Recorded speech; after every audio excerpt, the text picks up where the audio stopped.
우리가 성도로서 살아가면서 하나님의 뜻이 이 땅 위에 이루어지기를 바라고, 또 그 뜻이 이왕이면 나를 통하여 이루어지기 원하는 그런 자세로 살아가고 있습니다.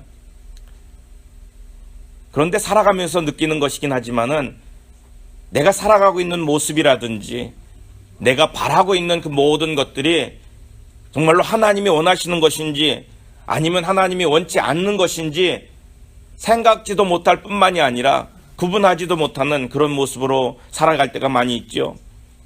그저 그냥 하루하루 내게 유익한 것을 쫓아서 판단하고 결정하고 그러고 쫓아가는 경우가 많이 있습니다. 그렇다고 해서 우리가 하나님을 완전히 외면하고 살진 않습니다. 그렇게 살아가면서도 우리 마음속에는 하나님의 뜻이 어디에 있을까? 하나님의 뜻은 무엇일까? 궁금해하기도 하고, 또한 하나님의 뜻을 위하여 내가 애쓰고 수고하면 나에게는 또 어떤 은혜가 있을 것인가라는 그런 궁금증이 생기기도 합니다.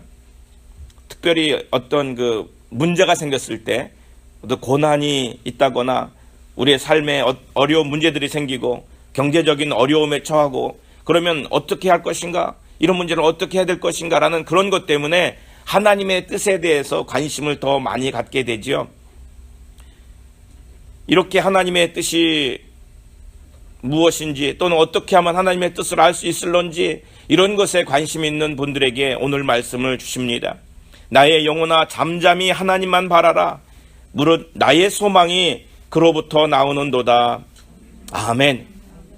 소망이라고 하는 것은요, 기대한다 또는 쳐다본다 라는 뜻을 가지고 있습니다. 여러분, 나의 소망이 무엇이다 라고 말할까요? 여러분의 소망은 뭡니까? 우리의 소망이 뭘까요? 소망이라고 하는 것 궁극적으로는 분명히 우리는 알고 있습니다. 궁극적인 소망은 우리의 구원이지요. 또한 우리 삶 가운데서 일어나는 모든 문제들 가운데서 나를 건져주시는 것도 그것이 또 우리의 소원일 수도 있습니다. 나의 소망이기도 합니다. 이런 모든 소망이 오늘 말씀을 보니까 그로부터 나오는도다 그랬죠. 내가 만약에 소망을 갖고 있고 무엇인가를 소원하고 있다고 한다면 이 모든 것들은 하나님께로부터만 나오고 하나님께로부터만 해결된다는 것을 믿을 수 있기를 바랍니다. 소망이라고 하는 그림이 있습니다. 소망. 프레드릭 와츠라고 하는 사람이 그린 그 소망이라는 그림인데요. 그 그림을 우리 이렇게 프레젠테이션으로 좀 봤으면 좋았을 텐데, 우리 프레젠테이션 하는 프로젝터가 좀 현찮지 않아서 깨끗이 나오지 못합니다. 그래서 제가 그거 오히려 보여드려서 잘 이해가 안 될 것 같아서 말씀을 먼저 드릴게요. 어떤 한 여인이 있습니다. 이 여인은 아주 참담한 모습을 하고 있어요. 근데 그 둥근 지붕 위에 올라 앉아 있는데 하늘은 아주 어둡습니다. 그리고 해도 별도 달도 없습니다. 딱 하나의 별만 그 뒤에서 비추고 있죠. 그리고 이 여인은 눈을 가리고 있어요. 헝겊으로 꼭 안대를 한 것처럼 천으로 눈을 가리고 있고, 그리고 고개를 떨군 채 비파, 튕기면서 악기 연주할 수 있는 비파 있죠. 그거를 이렇게 끌어안고 있습니다. 근데 그 비파에는 줄들이 여러 줄이 있어야 되는데 그 여러 줄들 가운데 다 끊어지고 단 한 줄만 남아있는 그런 비파예요. 그래서 그 비파를 가지고 연주를 하고 있는 거예요. 어떻게 보면 참 암담하잖아요. 날은 어둡고 해달별은 다 어디론가 없어지고 다 하나만의 그 별빛만 비치고 있고, 그가 가지고 있는 이 비파는 줄이 다 끊어져서 단 한 줄만 남아있는 줄로 그걸 연주를 하고 있어요. 그런데 이 그림의 제목의 이름은 소망이라는 거예요. 그림은 암담해요. 그런데 제목은 소망인 거예요.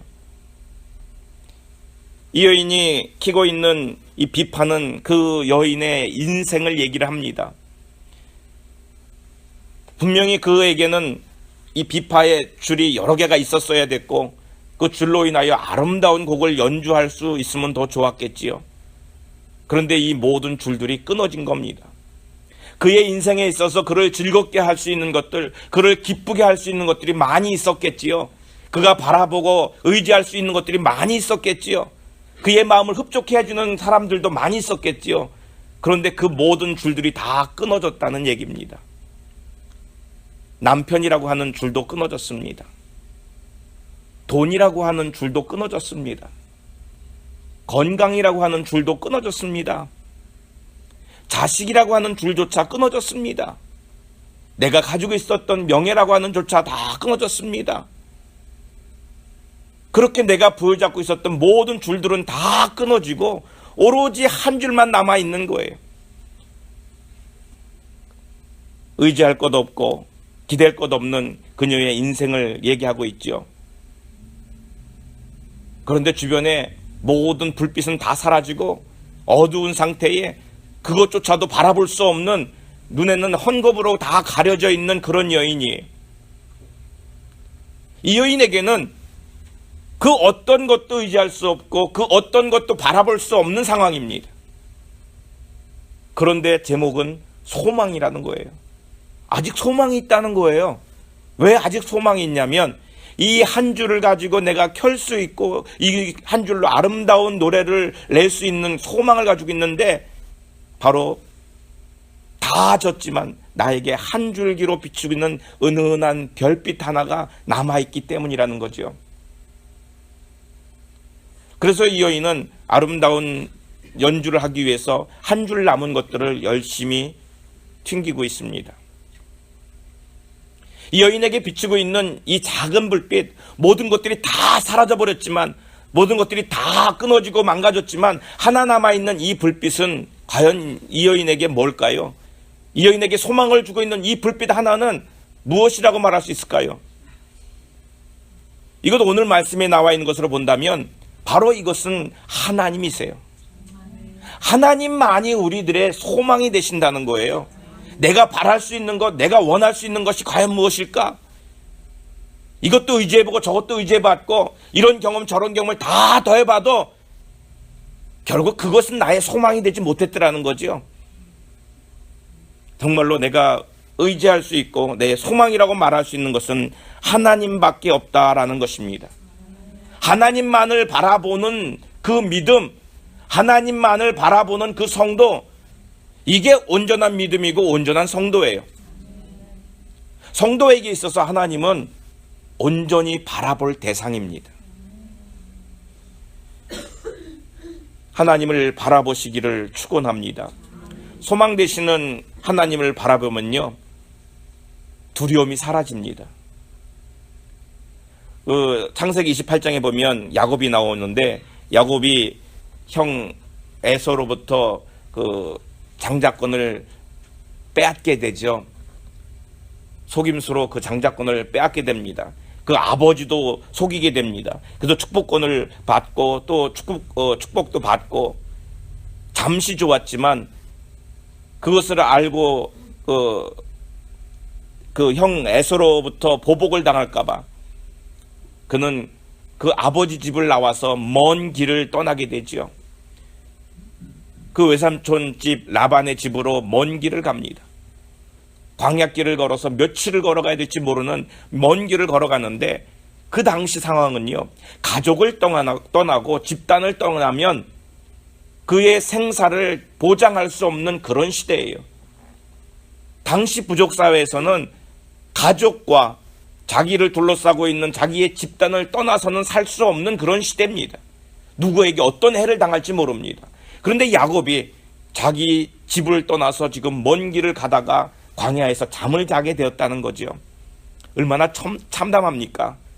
어떻게 될 수 있는지, 아니면 이 길을 갔다 돌아올 수는 있는지, 아니 행여나 거기까지는 도착을 할 수 있는지 모르는 그런 두려움도 갖고 있습니다. 불안함도 있지요. 무섭기도 합니다.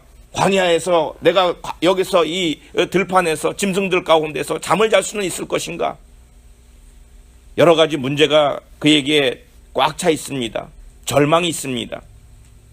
물론 이것이 뭐 자기의 잘못이 됐든지 간에 아니면 다른 사람으로 인해서 또 억울하게 고난을 받는지 간에 중요한 건 그것보다도 지금 내가 가지고 있는 이 문제들, 절망스럽기도 하고 두렵기도 한 이 모든 문제들을 끌어안고 있는 것, 이게 우리의 모습이에요. 스스로는 정당하다고 말하지만 어쨌든 간에 내 잘못이 됐든 다른 사람에게 억울한 누명을 썼든 간에 우리는 어떤 일 닥치면 두려워하기도 하고 또는 무섭기도 합니다. 그래서 절망을 늘 끌어안고 사는 게 현대인이라고 말하지 않습니까? 그런데 야곱은 그렇게 절망스럽고 두려워 떨 때에 하늘을 봤습니다. 하늘이 열리는 걸 봤어요. 이 땅 위를 바라봤을 때는 어둠만이 자기에게 닥쳐오고 두려움만이 있었고 소망도 없는 것 같이 보였는데 하늘이 열리면서 하나님의 사자들이 오르락 내리락 하는 것을 봤고 그 가운데 계신 하나님을 만났습니다. 지금 야곱에게 새로운 인생이 시작된 거예요. 이제껏 있었던 그런 인생이 아니라 하나님을 바라보면서 새로운 인생이 시작되는 거예요. 두렵고 떨리는 그런 삶이었고 걱정만 하는 삶이었는데 하나님을 바라봤더니 하나님이 여기도 계셨구나. 하나님이 지금 나를 지켜보고 계시는구나. 하나님께서 그에게 하시는 말씀을 들었더니 하나님이 나에게 어떤 계획을 가지고 계시는구나. 야, 나도 알지 못했던 그런 놀라운 계획을 하나님이 미리 알고 있었구나. 미리 우리에게 주셨구나. 그 하나님의 뜻을 알게 된 거예요. 야곱은 그때부터 마음이 담대해지기 시작합니다. 아, 내가 하나님을 바라봤더니 하나님을 만났더니 하나님이 나를 위해서 계획을 세웠다는 것도 알게 됐고 그래서 나는 담대해졌고 두려워할 필요가 없구나. 그때부터는 두려워하지 않습니다. 기뻐하며 하나님을 높이는 모습을 볼 수 있지 않습니까? 하나님을 바라보며 살면 하나님을 바라본다고 한다면 하나님의 계획을 알 수가 있어요. 그래서 우리는 하나님의 계획을 몰라서 우왕좌왕하고 하나님의 뜻이 무엇인지 몰라가지고 어떻게 해야 될지 모르는 그런 모습이 아니라 내가 하나님을 바라보기만 하면 하나님의 뜻을 알 수 있는 거예요. 우리는 하나님을 바라보지 못하기 때문에 하나님의 뜻이 어디 있는지 깨닫지 못합니다. 이 땅의 것을 바라보고 이 문제를 바라보다 보니까 하나님의 뜻은 깨닫지 못하고 오히려 두렵고 떨림으로 걱정하는 것만 남습니다. 만약에 이 문제를 해결하기를 원하고 진정으로 하나님의 뜻이 어디 있는지 알기를 원한다면 하나님을 바라볼 수 있기를 바랍니다. 두려울 때 하나님을 보십시오. 그러면 분명히 하나님께서 이 문제를 통하여 무엇을 원하시는지, 하나님께서 이 고난을 통하여 알려주시려고 하는 것이 무엇인지를 볼 수가 있습니다. 시편 123편에 보면 이런 말씀이 있죠. 하늘에 계시는 주여, 내가 눈을 들어 주께 향하나이다. 상전의 손을 바라보는 종들의 눈같이, 여주인의 손을 바라보는 여종의 눈같이 우리의 눈이 여호와 우리 하나님을 바라보며 우리에게 은혜 베풀어 주시기를 기다리나이다. 아멘. 내가 하나님을 향하여 눈을 들고 하나님의 도우심을 구할 때에 하나님의 손길도 알 수 있고 그 손길도 볼 수 있는 거예요. 나는 하나님을 보지도 않으면서 하나님께로 내 눈을 주지도 않으면서 하나님의 뜻을 구하고 뜻을 알기로 원한다는 것은 그건 어불성설이지요. 또 하나, 하나님을 바라본다면 우리가 하나님의 마음을 알 수가 있습니다. 우리는 도대체 하나님이 뭘 원하시는지 하나님의 마음을 모르겠어. 만약에 그렇게 생각하신다면 하나님을 바라볼 수 있기를 바랍니다. 우리가 이 땅에 살아가면서 하나님이 어떤 계획을 가지고 계신가라는 것을 안다고 한다면 큰 축복이에요. 하나님이 나를 향한 뜻이 무엇인가, 하나님이 나에게 어떤 것을 원하신가 알기만 한다면 그건 큰 축복입니다. 그런데 우리는 하나님을 보질 않아요. 하나님을 향한 관심을 두질 않아요. 하나님을 향하여 관심을 둔다면 좋겠는데 나를 향해서만 관심을 두기 때문에 하나님의 뜻을 모르는 거예요.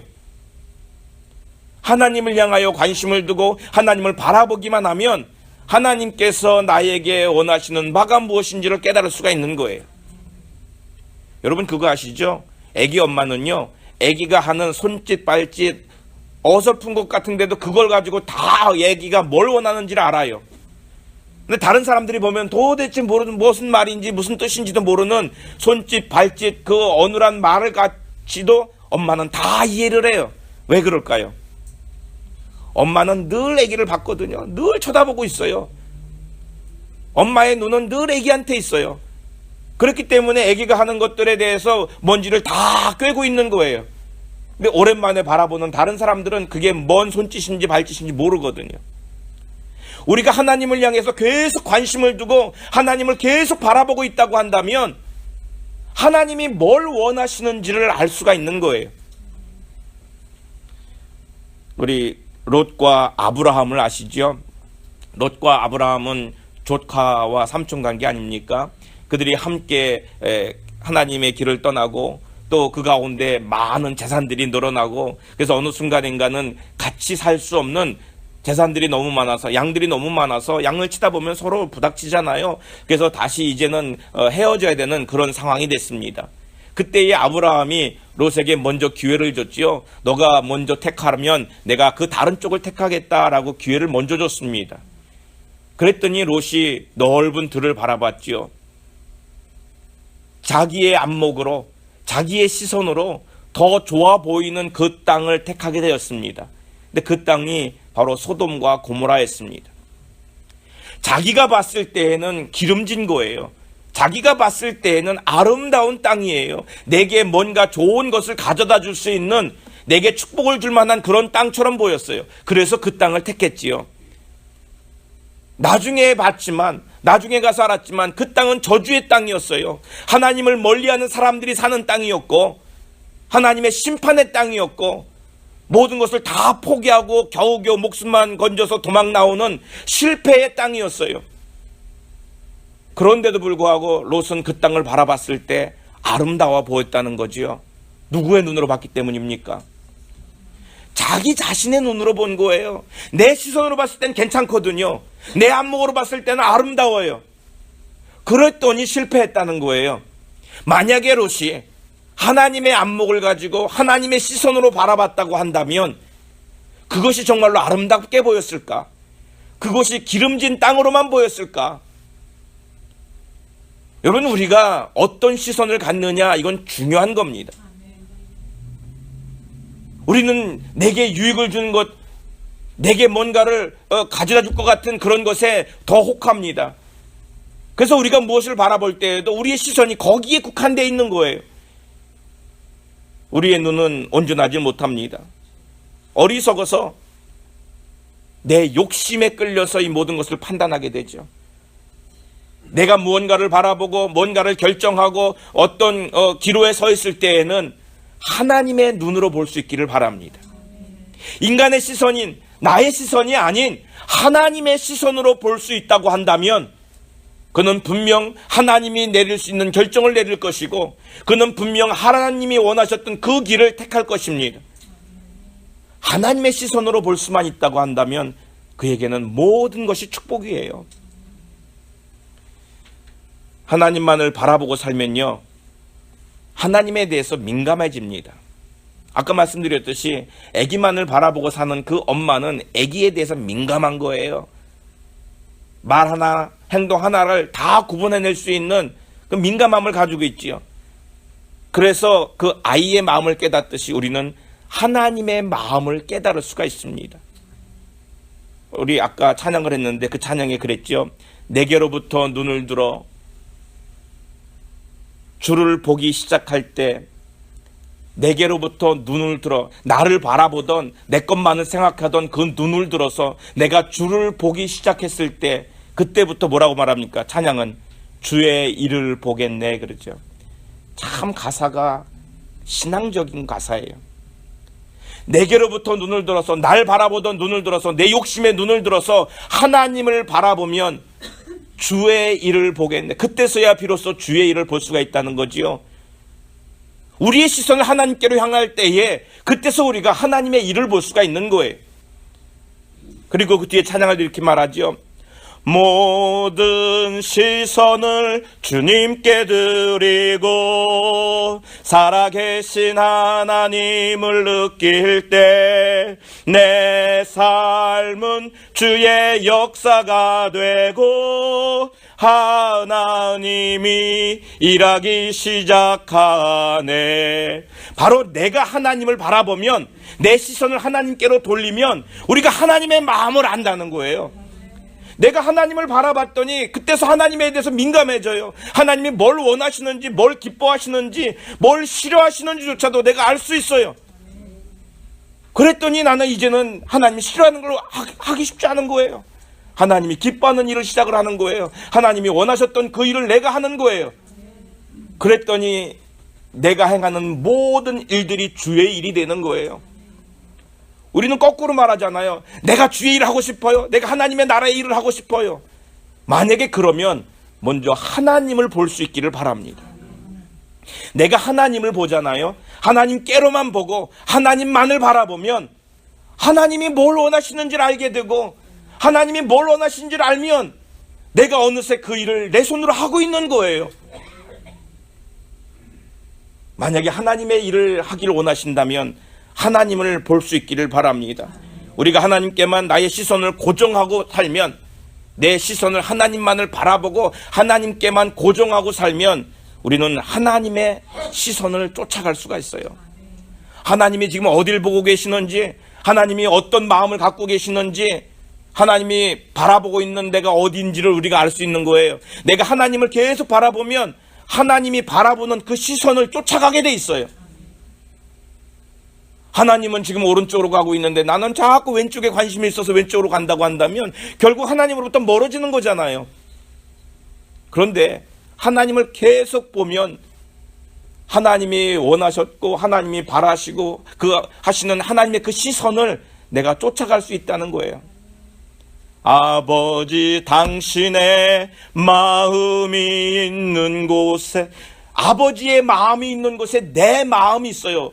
내가 아버지를 바라보니까, 아버지를 향하여 내 관심을 두니까 아버지의 마음이 있는 곳, 아버지 시선이 향하는 곳, 아버지 눈이 머무는 그곳에 내가 서 있기를 원하고, 내가 쫓아가기를 원하고, 하나님이 돕기를 원하는 그 영혼에게 내가 달려가기를 원하고, 하나님의 마음을 어떻게 아느냐 궁금해하지 마시고 하나님을 바라볼 수 있기를 바랍니다. 하나님만을 바라보면 하나님의 마음도, 하나님의 원하는 바도, 하나님의 시선도 우리가 다 깨달을 수 있는 거예요. 잃어버린 영혼을 향한 하나님의 마음, 우리가 하나님께로 향하기만 하면, 내 눈이 하나님께 맞춰지기만 하면 상처받은 또는 아파하는 그 심령들 우리가, 우리의 눈도 그리 향하는 거예요. 하나님의 시선이 머무는 곳에 나의 시선도 따라가서 그 영혼을 불쌍히 여기고, 그곳에 가서 내가 작은 희생이라도 드리고, 내가 그곳에 가서 하나님의 일들을 감당해내고, 결국은 하나님이 원하셨던 일들을 우리가 스스로 자원해서 하게 되는 거지요. 이런 축복이 우리들에게 있기를 원합니다. 또 하나, 하나님을 바라볼 때 우리의 믿음이 강해지고 완성되는 거예요. 히브리서 12장 2절 말씀에는 이런 말씀이 있습니다. 믿음의 주요 또 온전케 하시는 이인 예수를 바라보자 그랬어요. 여기 예수님을 바라보자 그랬죠. 바라본다는 말이 뭔가요? 바라본다는 말, 우리 그 NIV 성경에는 그랬습니다. Fix our eyes. 픽스 한다는 거예요. 우리의 눈을 픽스해요. 거기다 고정시킨다는 거예요. 어디다가 고정시켜요? 예수님께. 우리의 눈을 고정시켜라. 너가 예수님 앞에 고정해라. 예수님을 바라보면서 거기에만 시선을 고정해라, 이 말이에요. 우리가 주님께만 고정할 수만 있다면, 내가 주님만을 바라볼 수 있다면 우리의 삶이 바뀔 수 있어요. 근데 우리는 다른 것에 너무 많은 관심을 두고 있는 거예요. 혹시 여러분 기억나실지 모르겠습니다만, 예전에 그 LA TV 광고 하나 있었는데, 제가 어렴풋 생각하기로는 그게 슈퍼안경원이 아닌가, 지금 없어졌지요. 그게 아닌가라고 생각을 하는데, 그 광고에 이런 내용이 있습니다. 한 사람이 그 안경원 점원에게 이것저것을 물어봅니다. 이것저것 막 물어보니까 그 점원이 아주 시큰둥한 표정으로 다 모른다고 그래요. 그리고는 카메라를 향해서 이렇게 말하죠. 나는 안경밖에 몰라요. 뭘 물어봐도 아유 난 모른다고, 뭘 물어봐도 시큰둥해요. 그리고는 카메라를 향해서 뭐라고 말하냐면 난 안경밖에 몰라요 그래요. 근데 이게 미국 광고 CF 광고 뭐 상을 받았다네요.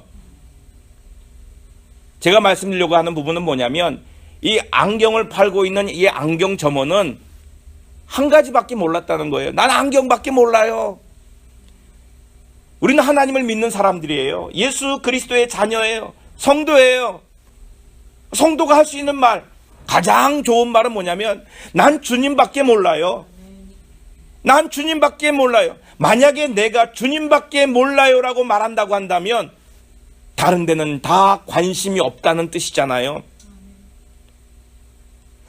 하나님만을 바라보고 사는 성도는요, 주님밖에 모르는 성도예요. 내가 바라볼 게 다른 게 없는 거예요. 나의 소망이 딴 데 있질 않아요. 하나님께로만 있어요. 그래서 내가 바라는 것도, 내가 원하는 것도, 내 구원의 길도 다 하나님께로만 있기 때문에 하나님만을 바라보고 살아요. 난 다른 건 몰라요. 하나님만 알아요. 이런 고백이 우리 입술을 통해서도 나올 수 있기를 바랍니다. 우리의 경험도 참 중요하죠. 내가 가지고 있는 지식도 참 중요합니다. 그것도 나의 하나의 자원이 될 수 있겠죠. 그러나 그것에 우리의 관심과 우리의 눈을 두는 것이 아니라 나는 다 포기하고 하나님만 붙잡습니다. 하나님만 바라봅니다라는 그런 믿음이 중요하다는 거예요. A.W. 토저라는 목사님이 있습니다. 이 토저 목사님이 아주 유명한 말을 했는데 우리의 영혼이 하나님을 응시하는 것이 믿음이다라고 말했습니다. 우리의 영혼이 하나님만을 응시하는 것이 믿음이다라는 거예요. 그래서 믿음이 뭐냐라고 말한다면 뭐 다르게도 표현할 수 있겠지만 믿음은 하나님만을 뚫어지게 바라보는 거예요. 우리의 눈을 하나님께만 고정시키는 거예요. 이게 믿음이라는 거예요. 둘레둘레 다른 거 쳐다보지 않고 다른 데 관심 쓰지 않고 하나님만을 계속해서 바라보고 거기에 고정시키는 것, 이게 믿음이다라는 얘기를 하고 있습니다. 하나님을 바라보는 것 중요합니다. 믿음은요, 사람 보는 게 아니잖아요. 믿음은요, 내 주변의 여건을 보는 게 아니잖아요. 믿음은 하나님을 보는 게 믿음이에요. 그 하나님을 보는 눈을 고정할 수 있기를 바랍니다. 하나님께만 고정한다고 한다면, 하나님만을 바라본다고 한다면 우리가 하나님만을 바라보는 그 속에 어느덧 하나님의 마음을 깨닫게 되고, 하나님의 마음을 깨닫게 됐더니 하나님이 바라보는 데 관심이 있고 하나님이 바라보시는 그곳에 내가 쫓아가고 나도 바라보고 내 손으로가 돕기도 하고, 그래서 하나님의 일을 우리가 감당해 나가는 거예요. 그때서야 비로소 나는 하나님의 사람이다 라고 말할 수 있는 겁니다. 하나님께 우리의 시선을 고정시킬 수 있기를 바랍니다. 하나님 앞에 나의 시선을 고정시킬 수 있다면 나는 그때부터 하나님과 하나가 되는 거예요. 하나님의 뜻이 내 안에, 내가 원하는 것들이 다 하나님이 원하는 것들, 결국은 우리가 하나님 안에 있고 하나님이 내 안에 있는 삶이 되는 겁니다. 여러분, 우리의 시선을 하나님 앞에 고정할 수 있기를 바랍니다. 문제가 있다고요? 어려움이 있다고요? 그런 어려움이 있지만 그런 어려움 가운데서도 오히려 내가 시선을 하나님께 고정했을 때 그 문제도 해결된 줄로 믿습니다. 답답함이 있다고요? 그 답답함도 내가 하나님만을 바라보면 하나님께서 뭘 원하시는지, 하나님이 원하셨던 길은 어디에 있는지를 깨닫기 때문에 우리가 그 모든 문제도 해결할 수 있어요. 그래서 문제의 근원이시고 우리의 주권자가 되시는 하나님 앞에 우리의 모든 시선을 집중할 수 있기를 바랍니다. 우리 시간 함께 기도합니다. 하나님, 우리가 하나님만을 바라보게 하여 주옵소서.